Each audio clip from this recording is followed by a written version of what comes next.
छोटकी अरे छोटकी अरे छोटकी मौसी के पापा रे मम्मी ले तो रहले चुम्मा।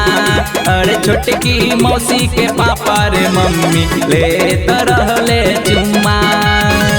ए माई देख ना पापा का करत बा।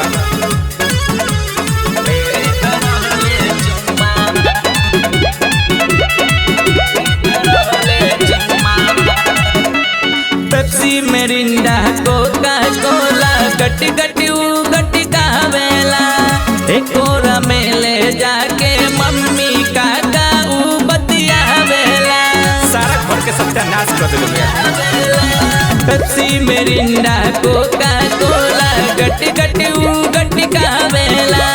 एकोरा में ले जाके मम्मी काका ऊ बतियावेला। रंग रंगीली छबीली बनी करेली धुक धुम्मा। अरे छोटकी अरे छोटकी अरे छोटकी मौसी के पापा रे मम्मी ले तो रहले चुम्मा। अरे छोटकी मौसी के पापा रे मम्मी ले तो रहले चुम्मा।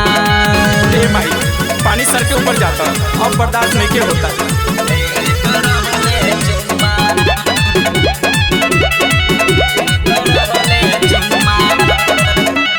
जैया से आइल बिया उघर वाला गौल बिया आग हो। गौवा समाज में लोग बाजे देखी लगा दी कौनो दाग हो। लगा देले बा पूरा घर के आग। जैया से आइल बिया उघर वाला गौल बिया आग हो।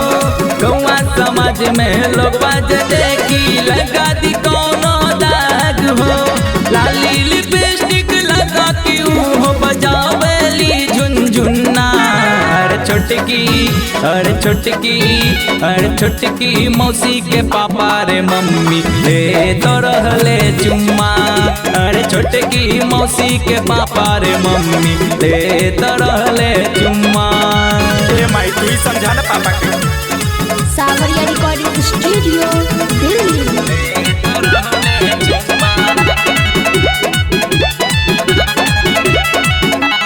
जल्दी से मौसी के मम्हर भेजा बन जाई सौतन तोहार हो।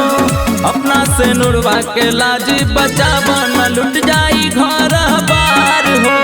मौसी तो हमारे घर में आग लगा के छोड़ी। जल्दी से मौसी के मम्हर भेजा बन जाई सौतन तोहार हो।